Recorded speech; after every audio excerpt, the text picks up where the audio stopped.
BEd bridge course में हिंदी भाषा के अंतर्गत अभ्यास 6.4 के प्रश्नों को हम हल कर रहे हैं। पहला प्रश्न देखिएगा, लेखन शिक्षण सबसे प्रभावी कब होता है? आप अपने बच्चों को लिखना सिखा रहे हैं तो कब सबसे बेहतर माना जाएगा? जब आप बच्चे के व्याकरणिक नियमों पर जोर दें, यानी कि बच्चा जो भी कुछ लिख रहा है वो व्याकरणिक रूप से सही हो। आपको इस पर अभी जोर नहीं देना है प्रारंभिक वर्षों में, ठीक है। दूसरा कि कठिन शब्दों की सूची आप बच्चों को दे दें, नहीं। आप आज बरसात का मौसम हो रहा है, आपने बच्चों से चर्चा किया, ठीक है, कि देखो आज बरसात का मौसम हो रहा है, बरसात में क्या मेढक भी निकल रहे हैं, ठीक है, चारों ओर देखो पानी ही पानी है, चलो हम इस विषय पर लिखते हैं। अब आपने यहाँ पर क्या किया, यहाँ पर जो लेखन शिक्षण आपका हो रहा है बच्चों के व्यक्तिगत अनुभव से जुड़ा हुआ है, मौखिक भाषा से जुड़ा हुआ। आपने बातचीत किया, जिस विषय पर बातचीत हो रहा है, सुनना बोलना हो रहा है, और उसके बाद उसी विषय पर लिख रहे हैं, तो इससे बढ़िया लेखन कहाँ होगा, ठीक है। तो विकल्प सी यहाँ पर सही है। शिक्षक बच्चों के लिए तैयार की गई कहानियां पढ़े, इस कहानियों को पढ़ने से लेखन से क्या मतलब बहुत ज्यादा फायदा नहीं होने वाला है, ठीक है। तो विकल्प ग यहाँ पर सही है। दूसरा, प्रतिक्रिया पत्रिका, रिस्पॉन्स जर्नल, एक छोटी सी डायरी होती है, एक प्रकार से हम लोग भी जब छोटे थे ना इन लोग लिखते थे, तो ये समझ लीजिए रिस्पॉन्स जर्नल वही है। इसका मुख्य उद्देश्य बच्चों को वर्तनी और विग्राम चिन्हों का अभ्यास कराना नहीं, बच्चों को अपनी भावनाएं और विचार लिखने के लिए एक स्वाभाविक और चिंतनशील माध्यम देना।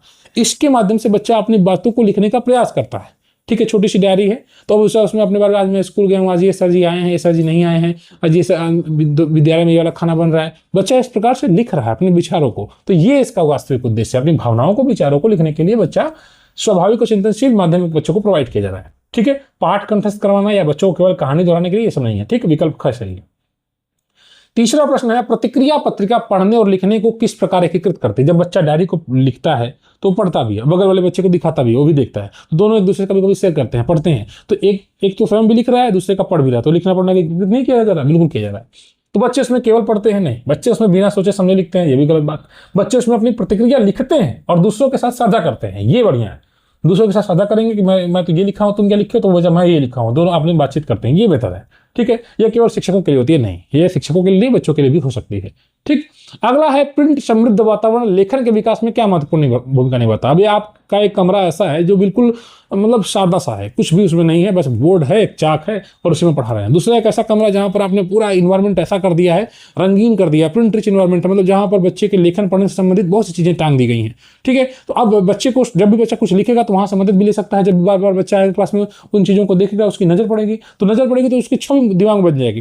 कुर्सी के नीचे कुर्सी लिखा हुआ है, तो बच्चा जब कुर्सी को देखेगा तो कुर्सी जिस प्रकार से लिखा हुआ है उसकी छवि, उस शब्द की छवि बच्चे के दिमाग में बन जाएगी। और जब बच्चे के दिमाग में उसकी छवि बन जाएगी तो जब कहीं और बच्चा कुर्सी लिखा हुआ देखेगा तो अरे ये तो कुर्सी लिखा हुआ है, ठीक है। कुर्सी नहीं रहेगी तब भी वो लिखे हुए शब्द को पढ़ लेगा। तो ये प्रिंट इन्वायरमेंट का जादू है। तो प्रिंट समृद्ध वातावरण एक ऐसा वातावरण होता है जहां बच्चों के चारों ओर विभिन्न प्रकार की लिखित सामग्रियां उपलब्ध कराई जाती है। इसमें पुस्तक है, चार्ट है, पोस्टर है, लेबलिंग करते हैं, शब्द कार्ड है, समाचार पत्र है, बच्चों द्वारा तैयार किया गया लेखन कार्य है।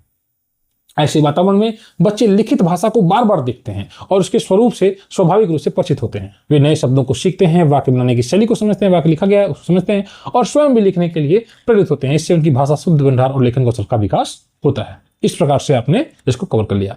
अब अगला है, भाषा अनुभव दृष्टिकोण गतिविधि में शिक्षक की क्या भूमिका होती है? जैसा कि नाम से स्पष्ट, अनुभव, एक्सपीरियंस। तो भाषा को सिखाने के लिए बच्चे के अनुभव का प्रयोग करना, ठीक है, यही लिए दृष्टिकोण है, ठीक है।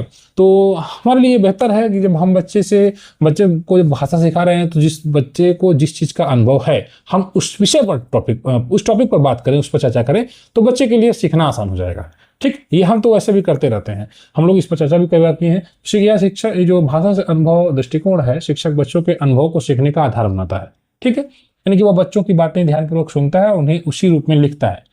जो बच्चे अपना अनुभव बच्चों को बता रहे हैं, शिक्षक को बता रहे हैं, शिक्षक उन बात को लिखता है और उस पर पहले चर्चा होती है, उस पर लिखता है और उसको फिर बच्चे उसको पढ़ते हैं, समझते हैं, चर्चा करते हैं, ठीक है।